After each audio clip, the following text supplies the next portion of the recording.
Here I am. Welcome, everybody. Episode number 66 of Collectible Live. It is Sunday, March the 19th, 2023, and my name is Jeremy Lee. I'd like to thank everybody who joined us last time. Our guest was Carlos Diego. We had a great show. Little tough to hear at times, but if you're up for it, go give that a watch or a listen on podcast or on the YouTube channel. But let's bring out this week's guest. He is a lifelong hobby veteran. He's a veteran of this channel of Sports Cards Live, Joe Poirot. Welcome to Collectible Live. How are you doing on this fine Sunday afternoon? Doing great, Jeremy. Doing great. How about yourself? I'm doing good too. Long time no see. Thank you for coming on the show on short notice. Our guest, Lauren Powers, was meant to be on, but she had to reschedule. We'll have her on either next week or the week after the Mint Collective. I'm looking forward to having Lauren of IMG on Collectible Live. And I want to thank you again, Joe, for being able to sub in on very short notice. And I think, when I thought about it, I thought, well, you're actually the perfect person to come on right now because, Collectible is one of the founding partners of the Mint Collective. You were at the Mint Collective last year. You're going to the Mint Collective this year. You've told me over the last couple of weeks how you're starting to plan for the Mint Collective. And I thought, well, that's a great approach. We can talk about how you plan for a show like the Mint Collective. Some people in the hobby, Joe, they're going to a show every weekend. They're going to 30, 40 shows a year. How many do you get to on average every year, would you say? Really just 2 or 3. So each one is an opportunity and definitely something I look forward to on multiple levels, both for the social side and also in terms of, opportunities for acquisitions of cards. Yeah, and we'll get into some of that, kind of how you are preparing specifically. But I thought it would be interesting because, I'm aware that you don't go to a ton of shows every year. You go to, 2, 3, or 4 maybe. So, when you're preparing, you really try to make sure that you're going to make the most of your opportunity, the most of your travel, the most of your time at the show. And I thought that would be really good for the audience to get some insights, your perspective on how to go about doing that. But I want to kick it off really with asking you, you've been in this hobby your whole life. What is it that you love about the hobby, about sports cards collecting, that has kept you in it for so long? Yeah, it would be hard to nail down just one thing, right? I think what comes to mind first is your cards are always there. They're there for you, when you want to look at them, when you need a little just maybe time to yourself, whether it's sorting, whether it's appreciating, whether it's, kind of considering how your collection is arranged or presented, or the ways in which your collection sort of fits together or doesn't fit together. So to me, it's a creative process, curating your collection, and there's a consistency there. Sometimes people come and go in your life, but hopefully, at least if you don't move them, your cards are there for you. It's so true, right? I've said it a million times by now that, if you're feeling down in life, or even if you're feeling down on the hobby because of, there's extraneous drama that happens, whatever, or you maybe had a deal go south, or you traded a card and you didn't get your end. You can always go to the cards you do have, and hopefully they still put a smile on your face, and you just love being in the hobby, love being a collector. And if you're collecting whatever it is you're collecting, whether it's sports cards or spoons from tourism destinations, or whatever it is that you may collect, seashells from the beach, looking at them should bring you some joy. And I think for most of us that really love the sports card and memorabilia hobby, that's what these items bring to us. Let's go say hello to my friend Darcy's in the chat. Darcy, good to see you. Hope everything's going well with you. Bush 5104 says we need more soccer discussion, which I think that's a very prudent comment because soccer is pretty big in our hobby. The problem with this comment, Bush 5104, is that I'm not your guy. I don't know soccer very well. I can name you the big names, but that's it. But Joe, I know that you've picked up a few soccer cards over the last little while. And when we talk about Mint Collective, I'm going to remind me to come back and ask you, are you going to be looking for soccer cards? And let's maybe touch on soccer a bit for Bush's benefit. Chad Shipper in the house. Chad, great to see you. Happy Sunday to you as well. So why don't you let everybody know, Joe, a little bit about how did you get started in the hobby, a bit of your hobby collecting history. Okay, well, so I grew up in Berkeley, California, and I started opening packs like many young people. Probably around 11, 12 years old. I was ripping. I think it was 76 Tops baseball would have been the first packs that I started opening, and probably from about 76 to 79, I was just in the packs. But there was a store there right adjacent to the UC Berkeley campus, the Cal campus. There was this little hole in the wall store by the name of King's. And Dennis King, the proprietor, was a New Yorker, and he'd moved out west from New York City, and he had a huge, massive collection. I mean, if you asked him for a 59 Tops mantle, he would pull out a drawer, and I don't know if you recall, I mean, things weren't exactly in top loaders, and I don't think top loaders were invented, but he'd just pull out about 10 or 15 59 mantles, and you'd put them out there on the glass. This shop was tiny. I mean, it was almost like something out of Star Wars, right? You're like in a different realm here. And he would, he'd kind of go through and spit out some prices. And so as a pretty young kid, I was exposed to a professional dealer who on the spot could more or less grade and evaluate the cards, assess their values. And shortly thereafter, I started attending shows, and this would have been late 70s, early 80s in the Bay Area. I remember going to a show at the San Francisco Cow Palace and smelling the cows, and making deals. I had a paper route, and so I was using my paper route money to acquire, some of my highlights there, cards I still have today. A 1955 Clemente rookie. Ended up, years later getting it graded. It was a 2.5, but I remember I got that for $95, probably around, 1981. So that was part of it. And then I left the hobby, as some do when certain things in high school start to emerge, your friends and girls and all that stuff. So kind of took a hiatus there until around the time of Ken Griffey and the 1989 Upper Deck, a seminal moment, obviously, in the hobby.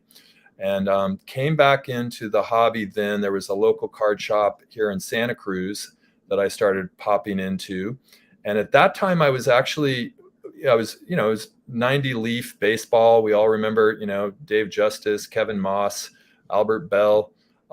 But I was also starting to develop an eye for basketball at that time. And acquired, unfortunately, not the first year Fleer set, but the second, the third, and the fourth year Fleer sets, as well as some star cards. I started getting into star basketball cards at that time. Again, took a hiatus, went off to grad school and was out of the hobby, unfortunately, during the critical 90s inserts era, which I kicked myself because, I mean, if there was one time to be in the hobby, maybe from like about 96 to 99 would have been a really nice time to be opening packs. But I wasn't in it. I was studying and then making the transition into a career in education.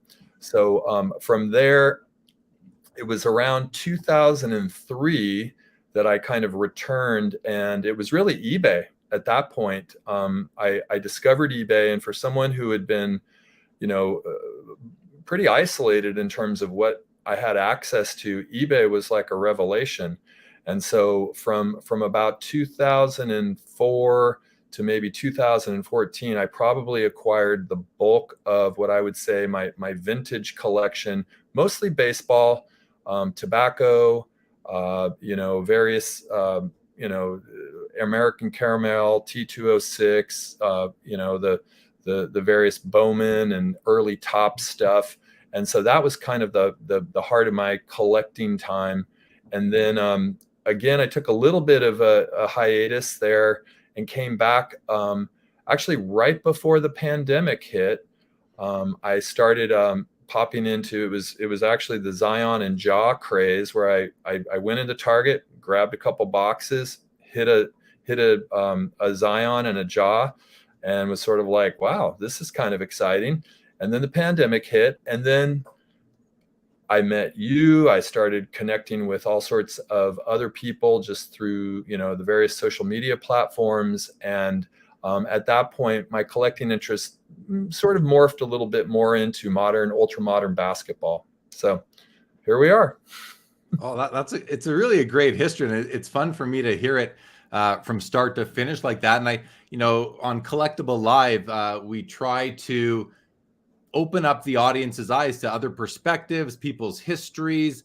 I don't think that our whole audience are seasoned collectors, and it's important that they see how people have kind of matured and evolved through the hobby over, as you just described, really from 1976 through till 2023. We're talking about, I think that's 47 years, if my math is correct. That's a long time. So a couple follow-up comments I want to make on everything you just went through. So yeah, like you, 96 to 99, that insert era that you missed, that was my slowest era or period of span of years in the hobby. So I'm with you. I regret missing those years and not being an active buyer of packs at the time.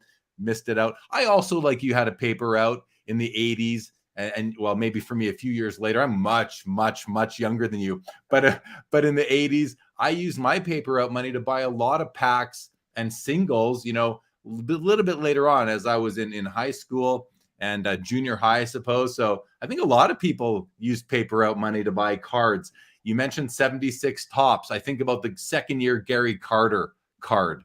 That's like my favorite card from that series, and it's on my list of cards I love to get. And then finally, you mentioned a 55 Clemente rookie for $95. Like, that's two digits for what is a key Hall of Fame baseball rookie card. So I love that story.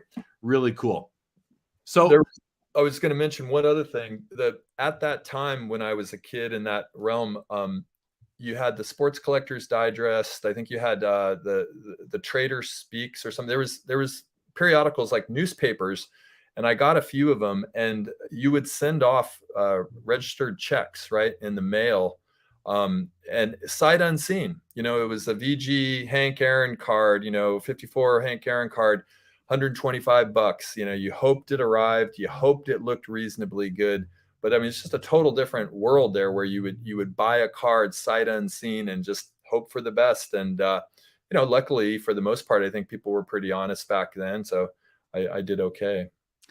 Well, that's a great point, because for anyone, again, who's not really up to speed on the history of the hobby and how it's evolved, it was the advent of the internet in the 90s, and the fact that you mentioned buying cards sight unseen. All of a sudden, with the rising of eBay and message boards and other platforms at the time that were in their infancy. Now it's a lot more developed, but even back then, people were buying all these cards sight unseen.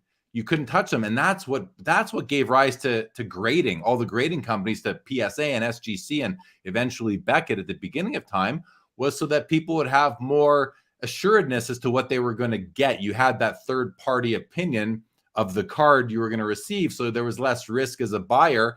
And without the internet coming up, I don't know the card grading would have ever been invented. And now it's such an integral part of our hobby. Do you recall that era in the 90s when we transitioned from everything being raw to all of a sudden eBay becoming such an important platform for the hobby, and then grading becoming this thing where when you first saw it, you thought to yourself, well, this is a little gimmicky, but next thing you know, it's a necessary it's just a necessary thing within our hobby to have your cards graded. It seems like, and listen, there's a lot of people who don't like grading. There's a lot of people that love their cards raw. They don't want them encapsulated. They want to be able to look, touch, feel, and smell them. Hey, people like to do that. But do you remember that evolution back in the 90s? What do you recall from those from that era? Yeah, the hiatus I took, roughly from about 94 to 2000, 2002, 2004, that 10-year hiatus, I returned to the hobby that had started to grade cards. So I was a little bit catching up with that. It didn't make perfect sense immediately. It was especially challenging for me to imagine sending cards off in the mail. Once I had them in my hands, I tended to want to keep them. But I did some early Beckett gradings, and I also did some early Sports Collector Digest gradings. I don't know why, but I wasn't a big PSA fan early on. I tended to just maybe it was because the price guide was Beckett, so I had a little more familiarity. And then as I was buying cards on the secondary market, especially in the early days of BVG, they did the 4 subgrades back then, and they were at the very outset of BVG. They were pretty strident in their assessments, and one single grade would drastically lower the overall grade. So I still have some pretty old Beckett slabs, both from grading and purchasing on the secondary market. But yeah, it was a little bit of a head scratcher, but you get used to it pretty quickly. Yeah, it's an interesting comment that you weren't a big PSA customer because you were more familiar with Beckett because of the magazines, and I think that really helped Beckett when it launched as its grading services to like right to the top of the ladder or the top of the mountain as far as grading companies went. And now things have evolved and changed over time, and they're still in the game. They're still well respected in most cases. And but PSA does seem to have about 80%, even maybe more, of the market share. So it's interesting that PSA was able to overcome what Beckett had early on in the 90s as far as market share and just the attention, because it was me too. I remember like, PSA, what is that? Who is that? Beckett comes on. Oh, well, that makes sense. Now it's Beckett. Of course, I'm going to trust Beckett as a grading company because I've been reading their magazines for 10 or so years by now. So that's pretty interesting. Let's go to some comments. Brandon Metalberg, good evening to you as well. Oz Cardad says grading isn't necessary. It's really only become a thing that everyone does because of the money to be made during the pandemic. That's not true, Oz Cardad. That's not true at all. Grading has been something that has been a really popular, and I think the pandemic maybe put a spotlight on it, but definitely that's just it's just false comment, Oz. That I think your observation is off there.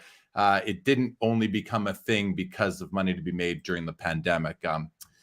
Okay, in any event, let's keep on going here. So what do you collect yourself now? You mentioned earlier kind of some of the things you collect, but what are you collecting right now? Are you doing any soccer? Bush 5104 asked earlier. So tell us a bit about what you're collecting nowadays, and then we'll get into the mint.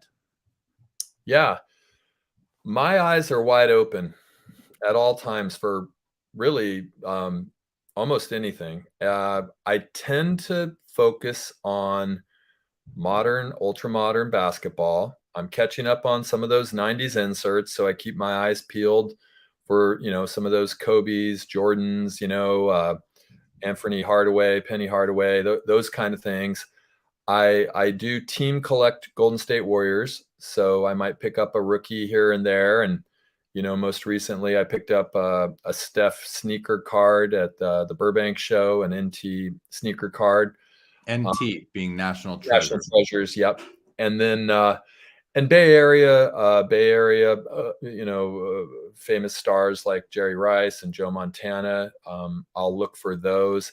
I never was a huge rookie card collector. I was a little more when I came back in, and with my vintage roots, it was a little hard for me to see the kind of money that people were throwing at either manufactured scarcity type of cards, with low print runs, or even cards that I knew were mass produced, but the real, the thing you were going for was high condition.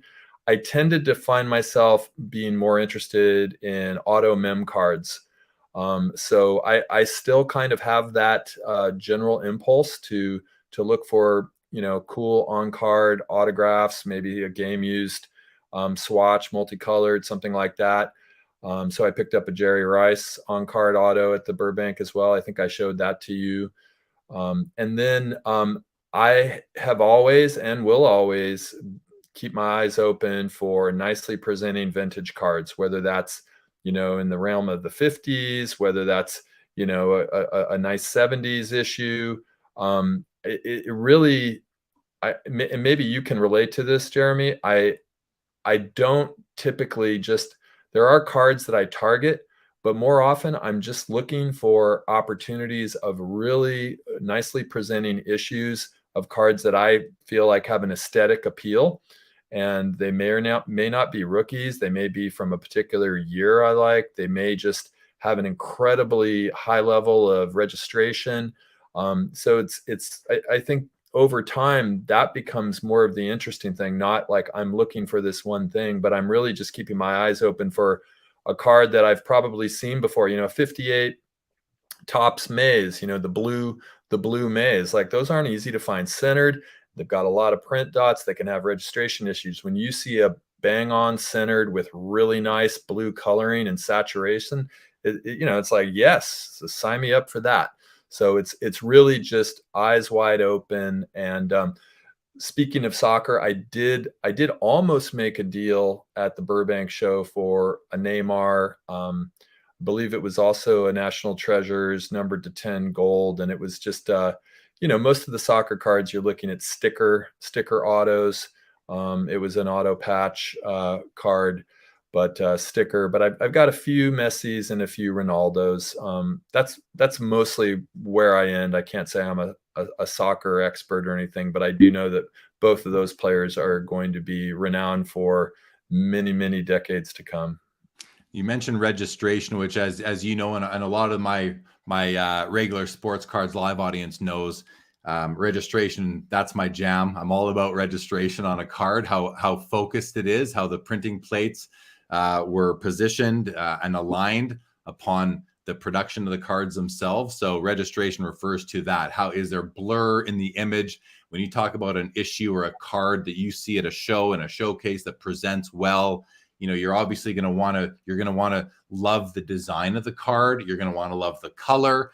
And what you didn't mention, but I know you consider, is the subject, the player itself. I mean, you're not looking to just buy any old card. You want to buy a card of a player that means something to you, right? You're nodding, so I know that you agree with that. But yeah, registration is definitely something that's really important to me. So, but interesting to hear how you collect. I always, your approach of collecting, where you can go into a card show and you're going to go to the Mint Collective here in a couple of weeks without really saying, I'm going to buy a 54 Topps Hank Aaron, or I'm looking to buy a 51 Bowman Willie Mays. No, you're going to go eyes wide open and look for the card that catches your eye. And that's a really fun way to do it. Like we talked last night on the show about having goals, goal setting and all that. And goals are fun and they can be important too.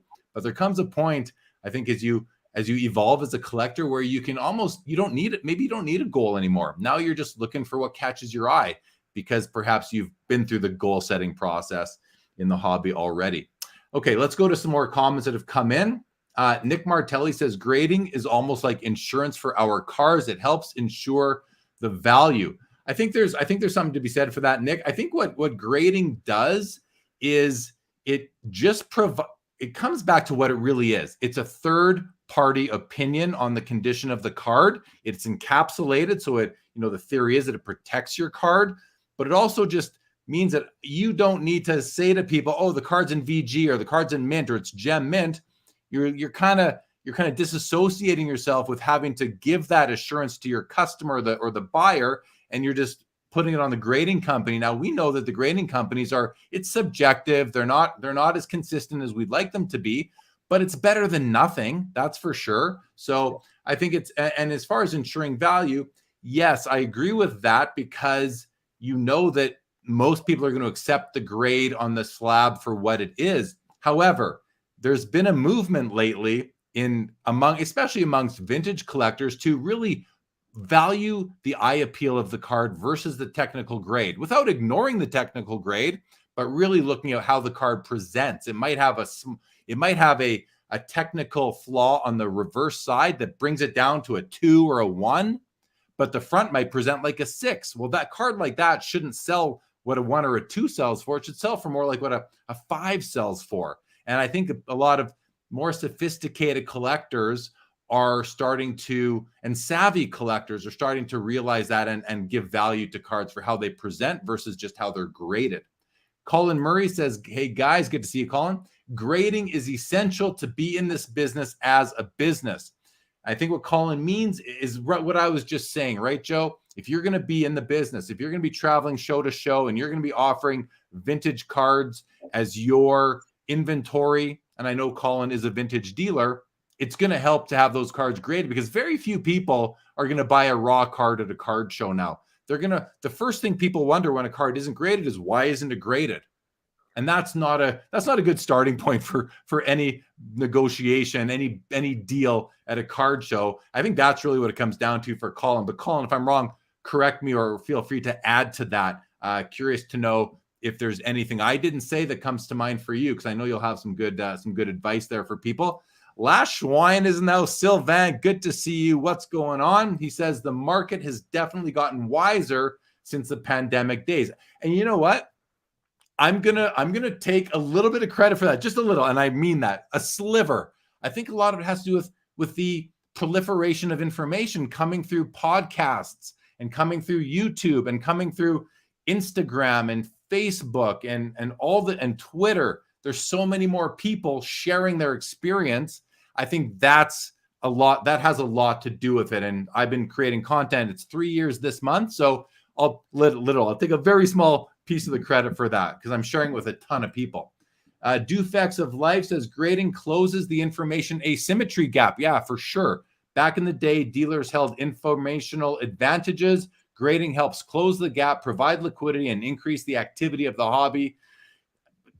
Well said, Dufects of Life. Well said. I don't think I could have said it much better than that.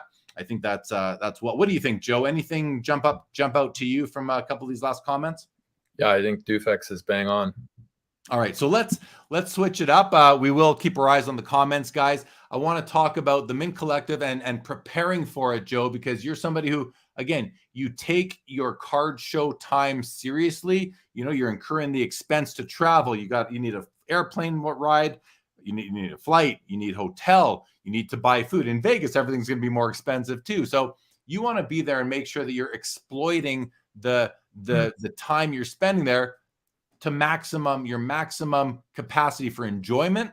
And so that when you're on your way back home after the show, you've made some deals that make you feel good. You're happy for how your collection has evolved in those 3 or 4 days of the show. So before we get into that, you were at the Mint last year. How was your experience last year, and what are you looking forward to this year? And then we'll talk about preparing. Yeah. Well, so attending the Mint last year was really, a phenomenal experience because I had made a lot of hobby connections in the online space, just through YouTube channels, through IG, through Clubhouse. And so to finally meet people that already felt like old friends in person and kind of solidify the friendship in real time, that was truly the highlight. On top of that, the people that put together the Mint, they were incredibly thoughtful about, bringing people in, having events kind of staggered in such a way where you could just barely catch your breath.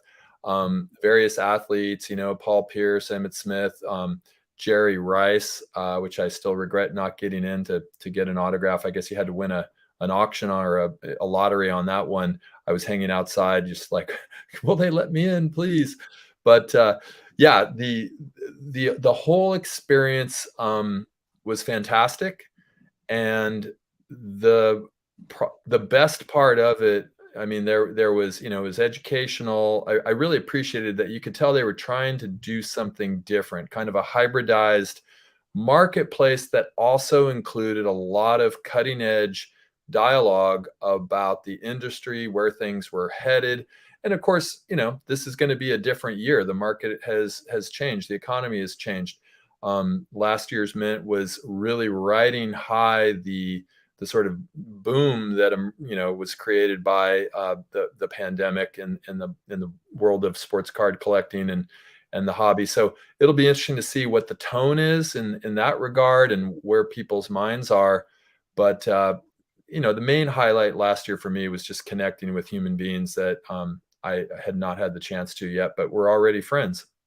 You mentioned a bunch of the athletes that were there. You probably just forgot Peyton Manning was there too last year, and now he's one of the I believe a founding partner of the event, along with Collectible, who this show is Collectible Live, along with IMG, who's they're great event organizers, and now you've got Omaha Productions, and Peyton Manning is one of the three founding companies. So I think it's pretty cool that Peyton was there. I'm not sure if he's going to be there this year, but hopefully he will be. I know he'll be at least remoting in for a podcast or a break or something like that. So that'll be really really cool to see. So how you've known you were going to the Mint Collective for a couple of weeks now. How have you and how do you prepare? How do you prepare for a show like this? And I want you to answer this with a view to providing the audience of people who maybe have never been to a card show or maybe only been to one or two, in the past. What does it take to prepare for a show nowadays from the perspective of somebody who's not going to 20 shows a year, let's say? Right. So what I've come to, my typical approach to this moment, this opportunity, is to look for getting into 1 to 3 of the highest end cards I can get into. And to do that, and we're not talking, even 5 figures here. I'm a 4-figure kind of guy. But that said, I don't have so much capital that I can just throw that in. So I need to come with some heat, and so what that involves for me is going through my collection and looking for what I won't experience too much psychological pain parting with. I get So that. my heavy hitters are in the safety deposit box. So I've taken my first run to the bank and sort of culled through things that, either they're represented in some other way, or in some instances, I am picking off cards that I have more than one of. And trying, what I learned last year, you don't want any dead weight when you travel. And I brought some cards last year that I wanted to get rid of. And when I showed them to dealers, especially if it was a card that they knew was liquid and that they could very likely get cash for, they weren't going to accept anything that resembled slop or wasn't going to be easily movable. So you really have to be honest with yourself about what you're bringing if you're needing to generate capital in the moment and or trade bait that's going to be respected and not just sort of like, no, try again. And then you have these cards on your hand that are just taking up space in your Pelican case or whatever you're rolling with. So that's what I've been doing right now. I'm kind of going through the process of really trying to refine what I'm bringing. Then you got to do your due diligence with comps. And it's what I learned last year as well is it's really important to do that ahead of time, because certain cards that I thought were higher value, when I got into a trade situation, I realized, by the nature of where the market was, they weren't as valuable as I thought, and I didn't really want to get rid of them. So once again, I had kind of a dead weight, or not a loaded pistol, so to speak, of firepower. So taking care of your comping, taking care of and then another aspect of this is variety, right? So different dealers are going to be attracted to different things. So I'm bringing some vintage, some modern, some ultra modern, some a couple oddball things that I think appeal to other types of collectors. So kind of creating a little bit of a mosaic of opportunity where, depending on what a dealer might be looking for or what they specialize, they'll see something for them. And again, trying to do it in such a way where I'm staying light, because that's a big part of it as well. Is not, I'm not going to be lugging around a big suitcase. As we've talked about shoes and just kind of the physical ask of attending a card show on your legs, your body. You don't always get as much sleep. So Vegas is Vegas. So you do want to be traveling lightly and have already done the thought experiment of being ready to part with these. And I would say, generally speaking, what I try to do is I try to be in a situation where maybe I'm doing about half trade and half cash to get into the best card I can get into. The other component is early opportunities. So day one, this was the same at Burbank, just getting into the marketplace as early as possible. First crack, I can tell you for a fact, last year's mint, there was some really cool, the cards that were in my mind after the first night, many of them were gone the very next day. And a lot of them were, there was Jackie Robinson autograph cards was what I was sort of keen on. And boy, even just the very next morning, I was like, where did they go? People, certain cards just do not last long on a show floor, as you know. So you've got to be decisive when you see something. You need to, act, assume that someone else, if you like it, someone else is going to have the same interest as you, and you better pounce. So those are a few thoughts that go through my mind. Great job, Joe. Great job from beginning to finish on this question. Some follow-up comments from myself. You just said, you need to be decisive. I can't stress that enough as well. I can't corroborate that comment strongly enough. Cards will get snapped up. If you see, a lot of people give advice going to the National, advice often given, but this would apply to all shows. The advice often given is get to the show, do a lap, take a pad of paper, write down what cards you like, what booth they're at, maybe go have lunch, decide what you want, then go back and buy the card that you want the most. I can't get behind that advice very much, because now if the show is dead, fine, but shows aren't dead anymore. So you can't do that. When you get back there, the card's most likely going to be gone. Like there's a good chance it's going to be gone. So I'm with you. You got to be early to the game, early to the venue. And if you see a card you love, you might want to just grab it then and there. Yes, you might walk around and see a card you like more, wish you still had your money, but really think about it. Like that card could be gone by the time you get back to it. So when you see a card, this only applies to rare cards. This does not apply to Michael Jordan rookies or Wayne Gretzky rookies or Joe Montana rookies or Ken Griffey Jr. rookies. This applies to rare cards that are tough to find, rare items. You mentioned shoes. Shoes are important at card shows because oftentimes they're in these big convention centers with hard concrete floors. One of the nice things about the Mint Collective, it's carpeted. So we're going to be in mud. Our feet, legs, and lower backs are going to feel much better after this 4-day event than they do after, a card show that's at a non-carpeted facility. So all that. Let's go to a couple comments because there's a comment here from Jay. So Jay, I think Joe would have just addressed a bunch of these things, but in terms of preparing for a show, how do you decide what inventory to take? You've addressed that, Joe. And how do you target the show market? Well, you're really targeting the vendors there, unless you're going to a trade night, which is after hours, and then you can really, open your inventory, your cards up to the other attendees. But when you're in the marketplace, the Mint, or you're at any card show for that matter, it's not really good etiquette to try to sell your cards to other attendees at dealers' booths. You can do it outside, I think, in most cases, but just keep that in mind. Jay goes on to say, what's the best way to travel with cards and how many do you bring to a show? So Joe, you kind of addressed how many do you bring to a show. You're just saying be as efficient as you can. Really bring as many as you can bring without weighing yourself down. I highly recommend not putting them in a backpack. If you have your cards over your shoulder, you are going to be in pain very quickly, unless you're 350 with a very low body fat percentage, not 350, unless you're in really good shape, let's say.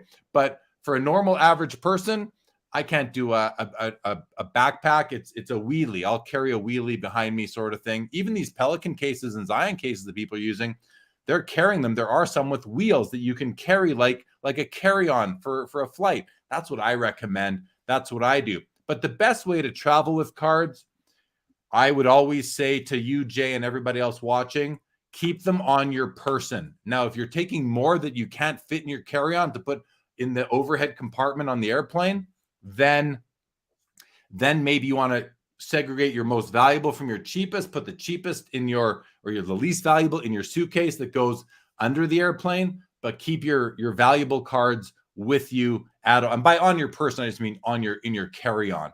Joe, anything that you'd like to add to Jay's questions?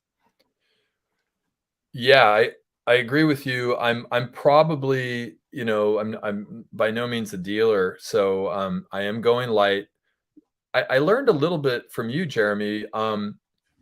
So the other consideration that I'm doing is I'm bringing some cards to grade to drop off.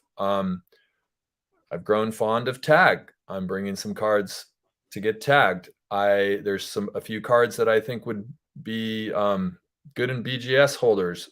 Might want to do a couple PSA. Might want to do SGC. So I'm already starting to kind of think about, 3 or 4, 4 or 5, different sort of denominations or piles for cards. But the thing that I learned from you is it's also nice to have towards the end of the show for the cards that you did not, work a trade out with. Maybe it's time to hand them over to ComC or PWCC, and you just let them, go to your vault and or let them put them up for auction. And if you've made peace with parting with these cards, that can be sort of the ultimate gesture of kind of like liquidating what you brought in the interest of, whatever you picked up, the expenses of the trip, all of that. So, I think in the ideal circumstance, I mean, if you're a person that has been collecting a long time, you have a pretty large warehouse of cards. It's possible that the only cards you bring up are your big acquisitions that you got at the show. Everything else can be deployed in some way or another, either off to grading, off to auction, or in trade directly to pick up the assets that you've procured in that time. Yeah, it's a good point. And you're right. I do that. I do, if I have cards that I know that are not in my personal collection and I don't want to have to lug them around to the next card show because I'm going to have other stuff or more stuff that is going to be, in my opinion, more worthy of my showcase real estate, then I will just, like you said, I will give it to a consignment seller to sell for me, and I'll get on with things and lighten my future travel load. So, okay, La Schwein says, has Joe ever set up as a vendor, mainly attends as a collector? Yeah, you attend as a collector. That's an important question to get out of the way, that Joe, having Joe on the show today is speaking to the attendees versus the exhibitors, and how to prepare for a show as an attendee from the perspective of someone who only goes to 2 or 3 or maybe 4 a year. So thanks for that question. Sylvain goes on to say, it seems like prepping as a collector and prepping as a vendor have some similarities. I think they do. I think it's just a matter of scale. When you're going as a vendor, you're bringing more cards with you in most cases, although I've seen some vendors at card shows who have very few cards in their showcase, like maybe a dozen or 2, and that's it. And there's a lot of empty space in their showcases.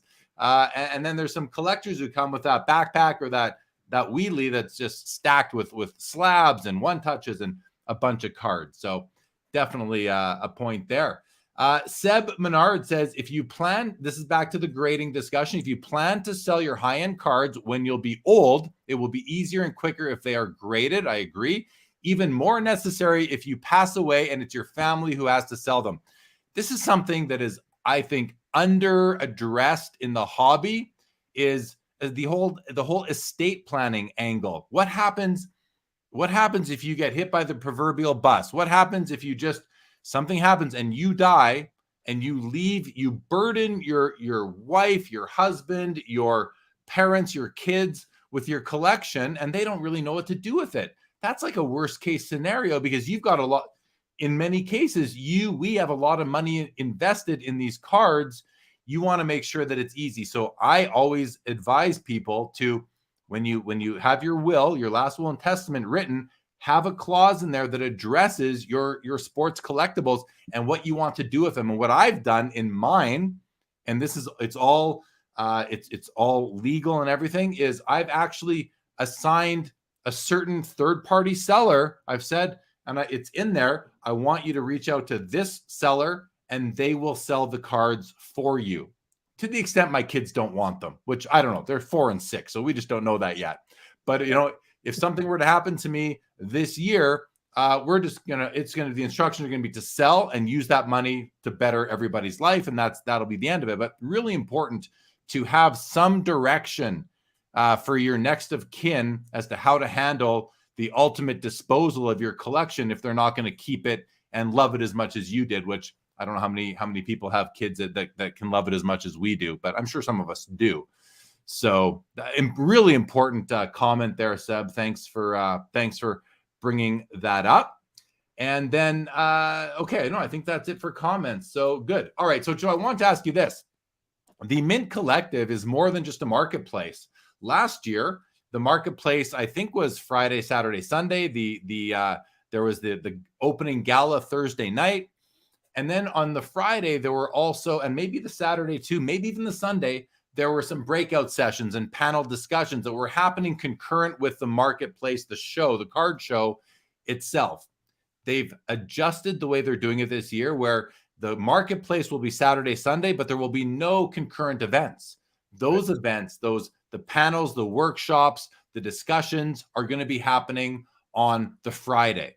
So last year for you, Joe, did you manage to attend any of these panels or discussions? I know you did, because I think I sat at one with you, and I think I was on one and I saw you in the audience. So I know you did, but speak a little bit about how you enjoyed that aspect of the Mint Collective, and how this year with the switch, are you a fan of the change where now you know that, and I mean, I'm going to load this question for you, but now if you're sitting in a panel or a workshop or a discussion group on the Friday, you're not missing any potential deals on the show floor, because there is no show floor at that time. So what are your thoughts on that? Well, I did attend quite a few of the panels, as many as I could. Occasionally you got sort of pulled into, on the collector side, if I not participating in any panels, I sometimes went down the rabbit hole of what was going on the show floor and may have missed something. It wasn't always easy to discern. There were some panels that were going on simultaneously. So I do think that the planning team made a great adjustment to just sort of consolidate all of that into a single day, so everybody can be focused on discourse in the hobby, which is incredibly important. Probably more important this year than it was last year, when there's so much change happening, and giving people access who, you don't want to be pulled away from one or the other, especially if you're a dealer. And yet, a lot of these conversations apply most directly to dealers who are sort of living businessmen, if you will, and so are directly affected by a lot of these conversations and have insights. That said, I would say probably the most interesting discourse I was exposed to did not happen directly in the panels, but more in organic meetups with people that you either, maybe on the trade night, you kind of get together with a few people and you just start talking. I remember you and we bumped into somebody on the Beckett team, higher up, and they were talking to us. I mean, it might have been like 2 a.m. that we were talking to this guy, and he's telling us all kinds of things. So I would suggest to people not to necessarily confine or consider the formal panels. I know that they'll be good. I know that the team has done a great deal of reflection on how to comprise the panels, what the moderators are likely to ask. I think it's going to be refined and innovated even better than last year, and last year was great. But I would just sort of be open to those organic moments, especially in the MGM. There's just so many nooks and crannies and a few off parties here and there that might be happening. And really, like when we talk about goals coming back from the Mint, yeah, a few acquisitions, and that, that's fun. That's part of what, is stimulating about the hobby, but even more so developing connections and partnerships and alliances and friendships, and learning directly from people who are in the industry. That's almost a kind of priceless gift that you can gain from attending these things in person.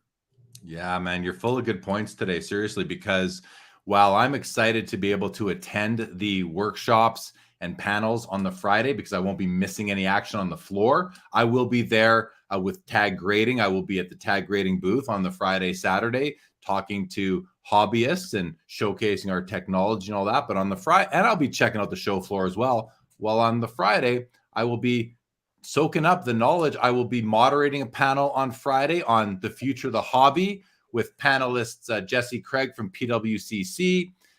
We've got David Liner from Fanatics, and we've got Scott Roskind from Beckett. So it's going to be a fun and informative panel that I get to moderate. I'm really excited about that and invite everybody who's watching, if you're going to be at the Mint Collective, to come join me in the panel for that event. But there's also, the Mint Collective is also becoming the place where the companies in the hobby want to make their big announcements. And I've heard that there are going to be some announcements. I don't know if this is true at all. I saw somewhere, I don't even know where it was, but I think ComC is supposed to be making a big announcement. I've heard. This may or may not be true. This is hearsay, so take it for what it's worth. But ComC or Check Out My Cards might make a big announcement. Maybe Fanatics is going to have an announcement. Again, maybe. I haven't heard anything. You just never know. And I think there's a lot of news that can come out of the Mint Collective, and it's really great how the Mint Collective very quickly established itself as that event where companies want to make their announcements, and because it's really a who's who of the people that are, in the companies of the hobby. And I remember last year, someone I forget who it was said to me at the event last year. They said, like the top, like 19 of the top 20 people in the hobby are in this room right now. And that's a big statement to say. And that was the first year of the event. Here we are, the second year. Is that going to be, is it now going to be 49 of the top 50 or what have you? I don't know, but we will see. So the Mint Collective has really established itself as a must attend. Now, it's not for everybody, but it's definitely somewhere exciting to go. And I would recommend that you get there at least once if you can. And if not this year, try to plan for next year, because stay tuned to this show. Stay tuned to my other content, Sports Cards Live. We will be debriefing the Mint Collective once it's all over and see if it met our expectations. Did it exceed our expectations, or are we going to come out with any disappointment, which I do not think will be the case. So, all right, Joe. Collectible fractional ownership platform. They also now have the bids wanted in competition, the monthly offering, where they offer about 25 really nice assets or sports card memorabilia lots, and you are able to make an offer. And if your offer is one of the top three, you will go on to the second round. Then you can make a final offer. And if the seller accepts, you are now the proud owner of a new collectible, a new investable collectible. How do we marry those two words together to get one word? But they have the bids want in competition. I call it BWIC. And then there's also the fractional. Joy, I just wanted to ask you, because you took a look at the platform earlier. You saw that on the BWIC platform, the January, February offerings are closed. I think the March one is about to launch. But the fractional ownership, what do you think of fractional ownership in the space? How do you see it fitting into the overall hobby landscape as we move forward, keeping in mind that Dibs, which was a fractional ownership platform, recently announced, I think just this last week, that they're closing their doors, which is unfortunate, but it's just maybe it's some attrition in the space. How do you think fractional fits into the overall landscape as we move forward? Yeah, I wouldn't claim to know a whole lot about it. I bought into fractional, but what I do know is that the assets that they're targeting and allowing people to get into are incredibly attractive, right? And so if you have that combination of collecting gene as well as prospecting and investing, I think it's a tremendous opportunity to kind of figure out what your risk reward assessment is. Certain things with more modern cards are going to have more volatility in the vintage realm. I kind of coursing through the collectible website. I noticed you've got 52 Jackie Robinson 8.5s, Hank Aaron PSA 9s rookie cards. I mean, there's just cards that you could like the normal human being, the mere mortal of collecting could never touch, right? But if you believe in those, or maybe you believe in the Patrick Mahomes RPA, it allows you to kind of you know, sort of put your money where your mouth is, but not all of your money, but the money that's appropriate for you. And so I think it's exciting. I think it's an exciting opportunity. And it has it seems like it has the benefit of, these are highly liquid cards. It's just a matter of at what moment you step away from them, and where that sweet spot might be.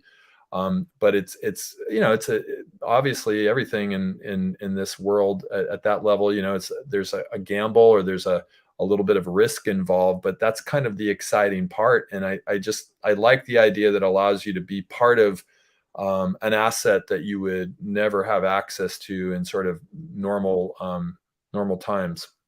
Yeah, yeah. Oh, well said. I think those are fair comments, especially since you haven't dipped your toes into it yet. But it's like you said, a 52 tops Mickey Mantle that might be worth $1.5 million.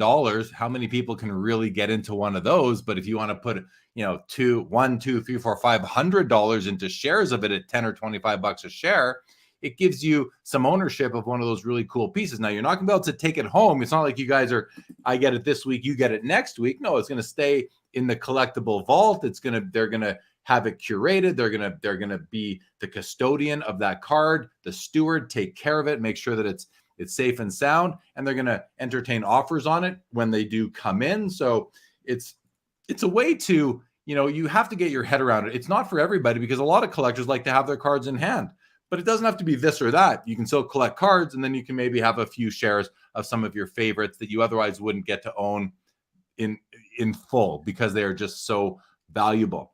I want to do a couple comments here. Sylvan says, personally, I think fractional ownership has appeal for the mainly ultra high end, but how many ultra high end cards can one company get their hands on? Well, I will say a ton. And the reason I say that is because look at PWCC, look at Golden, look at Heritage. These companies are selling 6-figure and up cards by the dozens every month. So it's really, and it's important to understand that collectible, the assets that they offer on fractional are consignment pieces. They don't own the cards themselves. They don't buy them and then fractionalize them. They are all consignment. I believe all but maybe one in their history are all consignment pieces. So I think the answer to Sylvan's question or comment here is there's no shortage of ultra high-end cards here. It depends what you define as ultra high-end. I will say 6 figures and up, but they also will fractionalize $25,000 cards. So I think there's no shortage of inventory. Nick Martelli says, I think in part they had to close. He's talking about Dibs because they were using that Silicon Bank that closed last week. I don't know, Nick. I heard that the deposits were going to be guaranteed by Biden. So I'm not sure if that's what happened. I think that would have been really quick if that was the case for them. So not too sure about that, but thanks for putting it out there anyway. All right, Joe, we're going to wrap up. I want to thank you for joining Collectible Live. Thank you for joining on short notice. Appreciate your insights on really how to prepare for the Mint Collective, how to prepare for a card show from the standpoint of an attendee who isn't doing the full circuit all year, which very few people do, but there are more than ever now. So thanks for joining. Pleasure to be here. Thanks for everything you do for the hobby, Jay Lee, and to everyone out there. I look forward to, if you're at the Mint, please come up and say hello. Love to meet and extend, friendships in all directions. So thank you for having me. The hobby is a great community with great people like you in it, Joe. Thanks everybody for tuning in and watching. Look forward to seeing as many of you as we can at the Mint Collective at the end of this month. Have a great week ahead. We'll see you back here next week, same time, same place. This episode of Collectible Live is now over.